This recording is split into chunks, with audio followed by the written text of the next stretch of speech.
जीव हमारी जाति है, मानव धर्म हमारा। हिंदू मुस्लिम सिख ईसाई धर्म नहीं कोई न्यारा।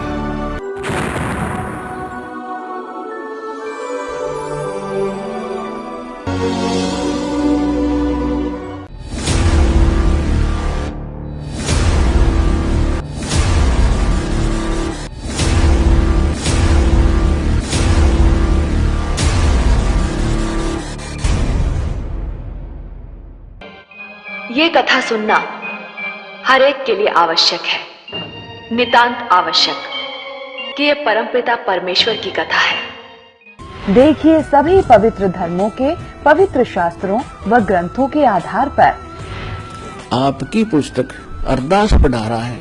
अगर वो अच्छा ज्ञान है तो ग्रहण कर लेंगे सारी जनता, और गलत है तो उसको त्याग देंगे। पढ़ाने का यही उद्देश्य दास। पवित्र हिंदू धर्म के अनुयायी जो हैं हिंदू, ये ब्रह्मा विष्णु महेश को अजरो अमर मानते हैं दंत कथा के आधार पर, लोक वेद के आधार, जबकि इनकी जीवनी में लिखा है कि इनका जन्म मृत्यु होता है, इनके माता पिता हैं।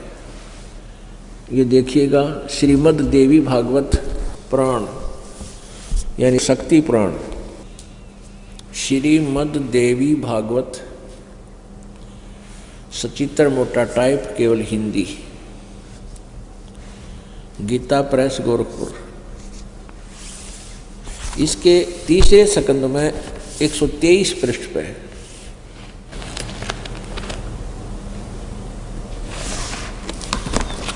ये है संक्षिप्त देवी भागवत तीसरा स्कंद, पृष्ठ 123 पृष्ठ। यहां से शुरू करते हैं।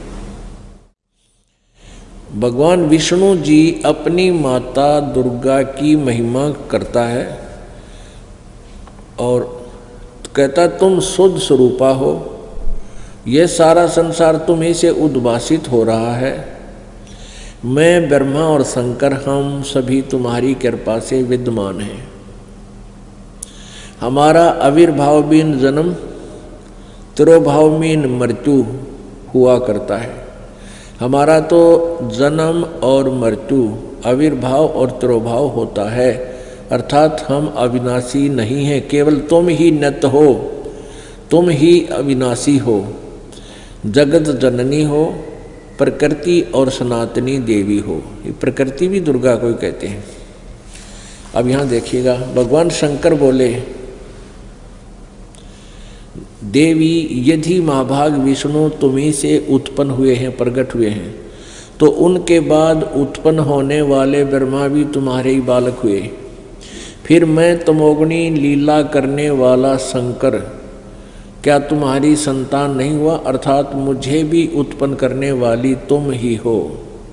शिवे संपूर्ण संसार की सृष्टि करने में तुम बड़ी चतुर हो। इस संसार की सृष्टि स्थिति और संहार में तुम्हारे गुण सदा समर्थ हैं।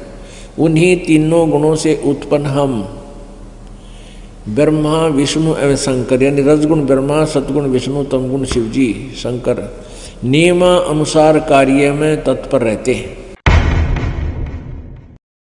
अब इस पवित्र पुराण ने तीसरे स्कंद में 123 पृष्ठ पर यह स्पष्ट कर दिया कि ब्रह्मा विष्णु महेश ये तीनों नासवान हैं और दुर्गा इनकी जन्म देने वाली है, इनकी माता है, जननी है। अब देखिएगा श्री शिव पुराण, ब्रह्मा विष्णु महेश का पिता कौन है ये सिद्ध करने के लिए भगवान सदाशिव हैं। अर्वाचीन और प्राचीन विद्वान उन्हीं को ईश्वर कहते हैं। एक समय एकाकी रहकर स्वेच्छानुसार विहार करने वाले उन सदाशिव ने अपने विग्रह से स्वयं ही एक स्वरूप भूता शक्ति की सृष्टि की, जो उनके अपने श्रीअंग से कभी अलग होने वाली नहीं थी। उस पराशक्ति को प्रधान प्रकृति गुणवती माया बुद्धि तत्व की जननी विकार रहित बताया है। अब आप जी को दास ने सृष्टि रचना सुनाई है, उसमें बताया था कि उसे अंदर से परमात्मा ने वह दुर्गा निकाली थी। और ये ज्ञान एक बार कबीर जी ने परमेश्वर ने आकर ब्रह्मा को बताया था, लेकिन ब्रह्मा ने कुछ सुना कुछ ना सुना, काल प्रेरणा से स्वीकार नहीं किया। लेकिन वो याद से उसका थोड़ा थोड़ा वो बता रहा है। उस पराशक्ति को जो काल के अंदर से निकली थी, उस समय एकाकी रहकर स्वेच्छा अनुसार विहार करने वाले उन सदाशिव ने अपने विग्रह मन शरीर से स्वयं ही एक सर्वभूता शक्ति की सृष्टि की, जबकि परमेश्वर कबीर जी ने इस काल के अंदर से दुर्गा को निकाला था, जो उसने खा ली थी, जो उनके अपने श्रीअंग से कभी अलग होने वाली नहीं थी। उस पराशक्ति को प्रधान प्रकृति गुणवती माया, दुर्गा को प्रधान भी कहते हैं, पराशक्ति भी कहते हैं, प्रकृति भी कहते हैं, और बुद्धि तत्व की जननी तथा विकार रहित बताया है। वह शक्ति अंबिका कही गई है। उसको प्रकृति, फिर दोबारा कहा है, प्रकृति भी कहते हैं, सर्वेश्वरी, त्रिदेव जननी, त्रिदेव रजगुण ब्रह्मा, सतगुण विष्णु, तमगुण शिव जी को उत्पन्न करने वाली, जन्म देने वाली त्रिदेव जननी, नित्य और मूल कारण भी कहते हैं। सदाशिव द्वारा प्रकट की गई उस शक्ति के 8 भुजाएं हैं।